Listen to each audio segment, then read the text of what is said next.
साधना में रत हैं।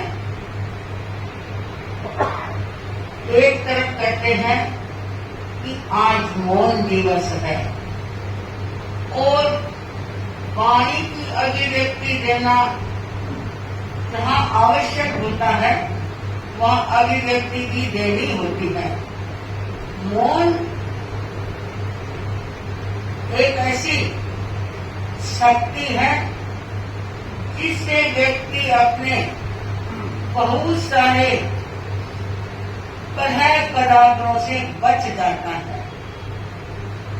मौन मानसिक मौन होता है और एक वाचिक मौन होता है। अभी एक स्लिप आई कि साक्षी जी आज मौन दिवस है, तो मौन दिवस में जाप कैसे करें। तो जाप के प्रति भाई बहनों का इतना रुझान है, जैसे लगता है कि इनको अमृत का प्याला किया जाता है। अमृत रस में इतने रसास्वादन हो रहा है। और कल बहनों का शाम को साथी श्री से सुबह अर्ली मॉर्निंग आती है कि साथी श्री से शक्ति लेके जाएं और आज हमारी एरिया का जाप है, हमें अच्छे से आगे बढ़ना है। तो देखा जाता है कि केले के अनुष्ठान में भी केला करने वाली बहनों ने 14 समाया किया। एक तो पेट में चूहे दौड़ रही हैं और रातें समय और पोषण भी किया किसी बहनों ने, केले वालों ने। और जाप का इतना रुझान है कि घर जाना उनको कुछ नहीं लग रहा था। एक अपना विकास भवन मंच का ये तीनों फ्लोर इतने घर अपने घर से ज्यादा लग रही है। इतना रसास्वादन और एक अभिनव समय का प्रयोग साथ ही साथ। सुबह बहन ने आंकड़ा लेके आई कि आज हम हरियाणा तक पहुंच जाएंगे। शाम तक क्या हुआ, क्या नारी में शक्ति होती है, उस शक्ति को उजागर करने के लिए अपनी शक्ति का सारा नियोजन कर देती है। शाम को साथी श्री जी के सानिध्य में 10 घाट पहुंचे और कहने लगे महाराज 521-22 समाया हमारी लेडीज की होगी। हमारा सीना खुल जाता है कि सब जगह मेजोरिटी क्या रहती है। भगवान महावीर से लेकर देख लो, आज तक हम देखते हैं भगवान का महाराज हमारे रिसर्च से देख लो, साथियां कितनी थी भगवान महावीर की। और वर्तमान में देख लो, संतों से ज्यादा हम साथियां हैं। और हमारे जहाँ लेडीज की प्रधानता है, तो इन्होंने 527 समाया लगभग करके शाम को साथी श्री जी के चरणों में। देखो, दोनों हाथ से ताली बजेगी, हाथ जोड़ेंगे तो दोनों हाथ मिलेंगे। एक हाथ से कुछ नहीं हो सकता, दोनों हाथ एक साथ जुड़े रहते हैं तभी हमारा काम सक्सेसफुल होता है। तो कल की अभिनव समायिका और जाप की समायिकों का आंकड़ा आप देखेंगे। किशोर जी कह रहे 1100 से ज्यादा ले जाना है। तो कल का आंकड़ा 13 अपन धर्म संघ में देखते हैं, 13 की संख्या का बहुत बड़ा महत्व होता है। तो हमारा अभिनव समायिकी साथ में लेकर के और जाप वाली भाई बहनों का सारा आंकड़ा लेकर के 1313 समाइयां गांधीनगर कृष्णानगर में श्रावक श्राविकाओं के द्वारा एक ऐसा सुनहरा अवसर अपने हाथ में आया। सामायिक दिवस और जब में होने वाली समायिकों का ऐसा आंकड़ा सुनकर के लगभग 700 का आंकड़ा तो भाई बहनों के जाप वालों का हो गया, 700 से प्लस था। और भाइयों ने 430 मुख वस्त्र निकाले। महाराज ने कहा 300 तो आ ही जाएंगे। अशोक जी को महाराज ने कहा, अशोक जी बेचारे कुछ नहीं बोले। ये बड़े महाराज ने कहा कोई बात नहीं, देख रहे हैं। लेकिन युवा शक्ति भी क्या होती है, कि एक हमारी रीढ़ होती है। जैसे शरीर में रीढ़ की हड्डी का काम होता है, जब तक हमारी रीढ़ की हड्डी मजबूत रहती है, पृष्ठ रज्जु बिल्कुल सीधा सहज रहता है, वो लचीला होता रहता है, तो काम ज्यादा नहीं होता। और सीधा होता है तो अच्छे से काम हो जाता है।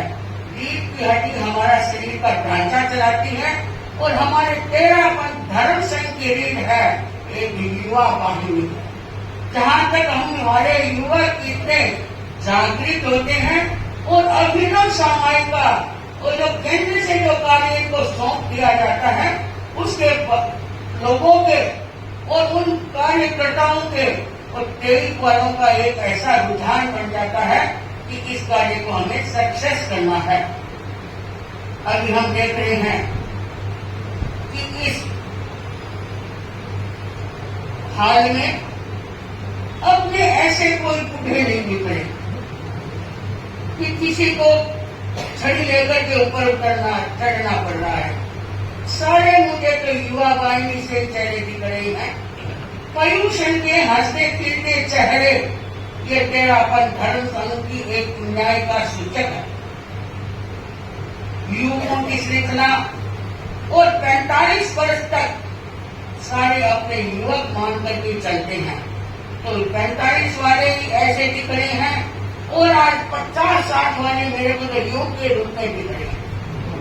क्योंकि इनका उत्साह ऐसा है कि समाज करने के लिए और 8:30 से पहले के लिए हमारी जो छोटी छोटी कुर्सियां हैं फुल हो जाती है।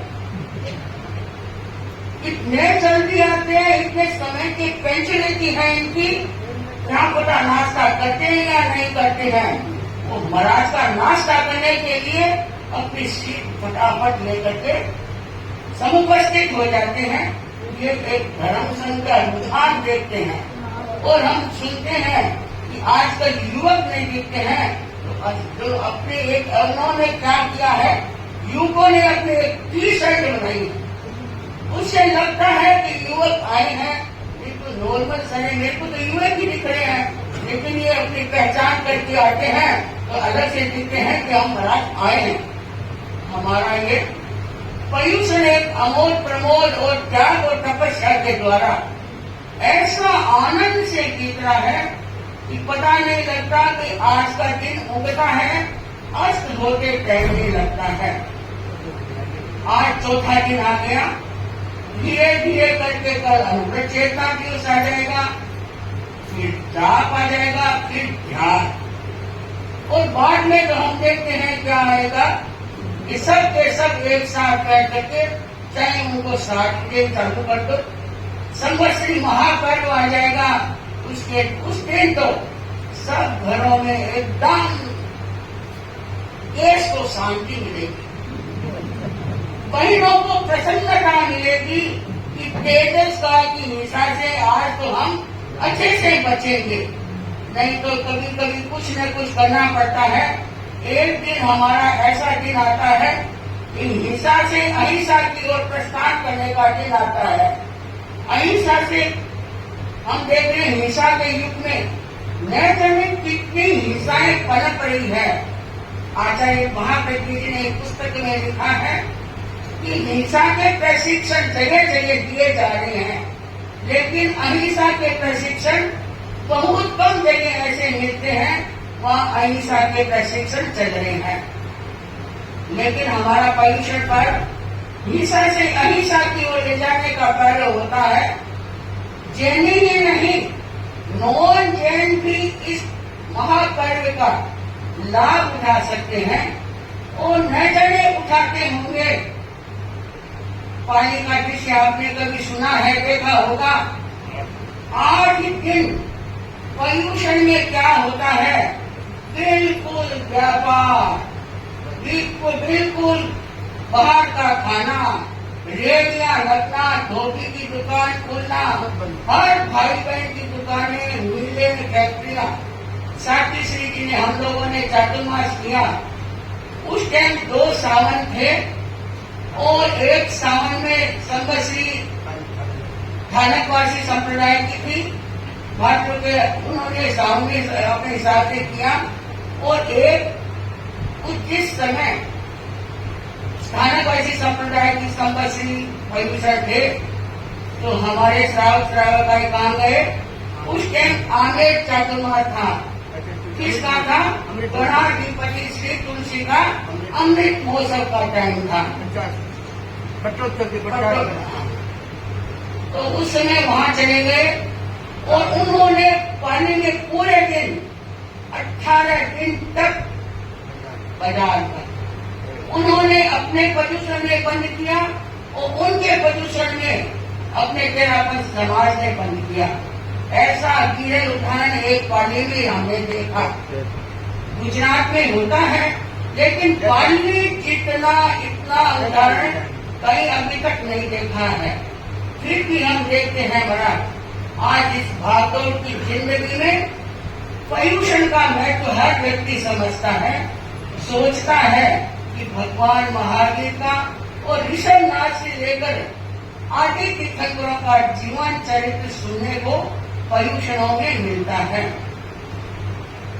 तो एक बार की बात है, फतेहपुर सिकरी में अकबर बादशाह और वीर विजयसूरी विराजमान थे और अकबर बादशाह के बीच में वीर विजयसूरी जी के साथ में चर्चा चल रही थी और चर्चा चलते चलते प्रसंग आया। बादशाह अकबर ने कहा कि सूरी जी, मैं आपकी सेवा करना चाहता हूँ और आपकी या आपके संघ की सेवा करना चाहता हूँ। तो सूरी जी ने कहा कि जनाबना, मेरी सेवा के लिए कोई दिक्कत नहीं है, जरूरत नहीं है। और हमारे तो ऐसे भाद्र महीने में पर्युषण आते हैं, उस समय आप अपने राज्य में मांसाहार का निषेध करा दो और जो हमारे ऐसे पर्युषण होते हैं उसमें शाकाहार होना चाहिए। मांस आने पर हमके ये कोई कौन सी बड़ी बात है? ये तो कोई बड़ी बात नहीं है। आज मैं आज ही कह देता हूँ कि आपके 8 दिन नहीं, मैं मेरी तरफ से 4 दिन और लगाता हूँ, 12 दिन तक हमारे राज्य में मांसाहार नहीं चलेगा। और तो और क्या होता है, जो अकबर बादशाह स्वयं, आप सुनते हैं कि चिड़ियों की 500 चिड़ियों की जीभ का मांस खाने वाला, प्रतिदिन 500 चिड़ियों की जीभ का मांस अकबर बादशाह स्वयं खाते थे। वो मैं 6 महीने के लिए प्रत्याख्यान करता हूँ। हम देखते हैं एक ऐसा मांसाहार व्यक्ति एक छोटे से जैन धर्म के साधुओं से समझने के बाद हिंसा का व्यक्ति अहिंसा की ओर मुड़ जाता है। यह एक जैन धर्म के लिए बहुत बड़ी उपलब्धि की बात है। पर्युषण का पहल हिंसा से अहिंसा की ओर ले जाने का होता है। और जहाँ हम देखते हैं कि नेमिनाथ के समय की बात है, उन्हीं कृष्ण का लड़का धन कुमार नेमिनाथ के स्वयं से दीक्षा ले लेते हैं और दीक्षा लेते हैं। दीक्षा लेकर के वो क्या करते हैं कि अपने अंतरायकरण के बारे में सोचते हैं कि मैंने किस रूप में अंतराय ऐसी बांधी है, तो उनको क्या नहीं मिलता है, खाने के लिए आहार नहीं मिलता है। आहार क्यों नहीं मिलता है? साधु होने के बाद झोली लेके निकलो, जहाँ कहीं से जाओ, आज ये बिना नहीं आती। लेकिन अपने अंतरायकरण का उदय होता है तो कोई किसी को बचा नहीं सकता है। पूरे शहर में घूमे, लगभग 6 महीने बीत गए। और तो और क्या होता है, उनके साथ लेकर के जाने वाले साधुओं को आहार नहीं मिलता। ऐसे गाढ़ अंतराय कर्म बंधे हुए हैं। एक दिन क्या होता है कि श्री कृष्ण नेमिनाथ के दर्शनार्थ पहुंचते हैं और प्रार्थना करते हैं कि भगवान, आपके 18,000 शिष्य हैं, उनमें से कौन सा ऐसा शिष्य है जो साधनाशील है, समताशील है। नेमिनाथ भगवान ने कहा, हमारे 18,000 शिष्यों में गंधर्व मुनि जो विशेष शिष्य के रूप में है, क्यों है? उन्होंने अलाभ परिचय को जीता। आज एक दिन खाना नहीं मिलता है तो शरीर क्लांत सा होने लग जाता है। तपस्या करने वाले करते हैं, लेकिन जिसके उपवास ही भारी होता है दूसरे दिन घबरा जाते हैं और पाने की सोचते हैं। 6 महीने तक ऐसा समय निकला और ये दृश्य कौन देखता है कि कृष्ण ने सोचा कि ऐसे मुनि है तो मुझे दर्शन करके ही जाना है। मुनि कोसी लेके आए, मिला कुछ नहीं और दर्शन वंदना कृष्ण ने किया और सामने की घर में जो कंदोई का घर था वो ये दृश्य देख रहा था। तो उसने सोचा, ये क्या बात, इतने बड़े भगवान और इस मुनि की किस कामनाएं कर रहे हैं, वंदना कर रहे हैं, होने हो ये साधु होनहार है। तो मुनि कंदोई क्या सोचता है कि मुझे इनको मेरे घर लाना चाहिए और मुझे इनको भिक्षा देनी है, जैसे जैसे मैं भिक्षा दूं। तो मुनि के पास जाते हैं और वंदना करते हैं, आरज करते हैं, आज मेरे पधारे। तो मुनि उनके घर जाते हैं, दंडर मुनि, और दंडर मुनि घर जाते हैं तो वो कंदोई से प्रश्न करते हैं, क्या मुझे जानते हो? मैं नहीं जानता। मैं किसका शिष्य हूँ? मैं नहीं जानता। किसका बेटा हूँ? वो कहता, महाराज मैं कुछ नहीं जानता, मैं तो आपको एक संत जानता हूँ, तो संत जान के मैं आपको भिक्षा देना चाहता हूँ। कंदोई के घर में आप लोग सोच सकते हैं क्या मिलता है? लड्डुओं के ढेर के मिठाइयाँ, लड्डू बनाए और आकर के हमारी परंपरा है कि अग्रगामी को बहिर्यार साधु साधियां अग्रगामी को मालूम करते हैं और गुरुकुलवास में आचार्य संत आचार्य प्रवत को और साथी प्रमुखाओं को साथियां करती है। तो नेमिनाथ भगवान ने कहा, मुनि जी ये आपकी उपलब्धि का आर नहीं है, ये तो श्री कृष्ण की उपलब्धि का आर है।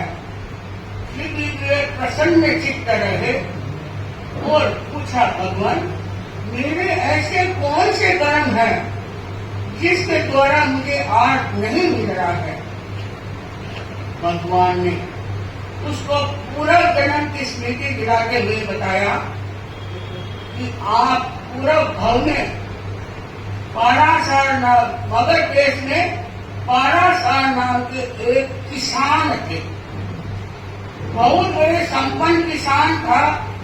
और किसान होने के, संपन्न किसान होने के बाद जमीन जायदाद बहुत थी और आपके खेत में 600 बैल हल चलते थे और 1200 आदमी हल चलाने वाले थे। 1200 बैल, 600 हल चलाने वाले। और भोजन का समय हुआ, आपने कहा थोड़ा काम और करो, थोड़ा काम और करो। अब अपने को पता नहीं चलता कि अपन किस रूप में कर्म बन जाते हैं। हंसी में कर्म बन जाते हैं, राग द्वेष में कर्मों का बंधन हो जाता है। उन्होंने केवल किसान ने इतना ही कहा कि थोड़ा काम और कर लो, वो कर्मों का बंधन तुम्हारे 6 महीने तक आहार नहीं मिला। तो उन्होंने सोचा अपनी शांत सहभावना से वो जो लड्डू लाए हुए थे वो अपने खाना तो था नहीं और एक एक लड्डू को चूरते चूरते जमीन में जैसे परिस्थापन करने के लिए गए और चूटे चूटे जैसे उनके कर्मों का बंधन कटा, और केवल ज्ञान तो सामने ही खड़ा था। केवल ज्ञान कैसे प्राप्त हुआ कि उनकी भावना में उत्कर्ष आया, और ऐसे मैंने कर्म कैसे किए थे, कर्म इतने ही बांधे थे कि थोड़ा सा गए और चला। अपन देखते हैं कि कोई अंतराय केवल एक चीज की नहीं होती, ज्ञान की भी अंतराय होती है, और हम कह देते हैं अभी नहीं पढ़ना है, अभी प्रवचन में नहीं जाना है, अमुक काम ये नहीं खाना है, पता नहीं चलता किस टाइम हमारी अंतराय बन जाती है। भावना का हम देखते हैं एक ऐसा प्रभाव अचूक होता है। अभी साथी श्री जी ने फरमाया था कि ऋषभ देव भगवान के कैसे कर्म बने थे, कुछ नहीं किया था, केवल इतना ही तो था कि बैल खुले चल रहे थे, और उन लोगों ने आकर के निवेदन किया, और ऋषभ देव जी ने कहा इनकी एक बार मुंह पर छिपकी लगा, और छिपकी लगा दिया तो मुंह बांधने के बाद समाई लेने के बाद खा सकते हो नहीं। ये हमारी समता की साधना की समाई है। उस समय 12 घड़ी टाइम निकला, और वापिस आकर के पूछा कि घंटे ये वेद तो कुछ खाते ही नहीं है, क्या हो गया क्या पता। तो कहा कि उनकी छिपकी उतारी या नहीं उतारी, उन्होंने कहा छिपकी तो अभी तक खोली नहीं है। तो वो कर्मों का बंधन हम कहते हैं, हम तो छदमस्त हैं। जो वीतराग पुरुष थे भगवान ऋषभ देव, उनके 12 मिनट के 12 घड़ी के कर्मों का बंधन 12 महीने तक उनको आर पानी नहीं बना। हम देखते हैं और सुनते हैं कर्म किसी को नहीं छोड़ता है, कर्म किसी का सगा नहीं है, कर्म किसी का बाप नहीं है, कर्म किसी का आप नहीं है। सेना कर्म एक कर करिए, इन कर्मों की बहुत गोरी मार है, नहीं बचा सकेगा परमात्मा, पीर औरों का क्या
भगवान ईश्वर के कर्मों का बंधन ऐसा हुआ।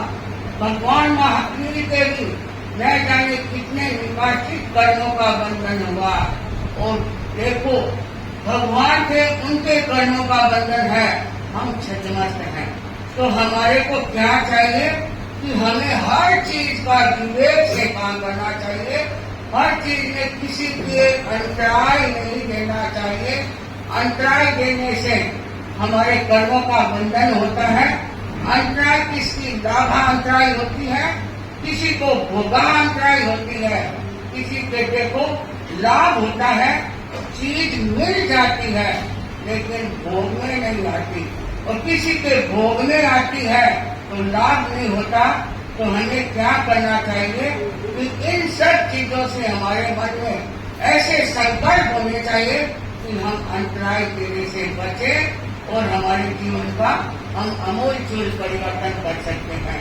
अब साथी श्री जी अपने वाणी संयम पर अपने विस्तार से अपने को समझाएंगे, और जाप का कर्म अच्छी तरह चल रहा है। तो जाप का बहने पूछ रही है कि अगर हमारे मौन हो तो हम जाप कर सकते हैं क्या?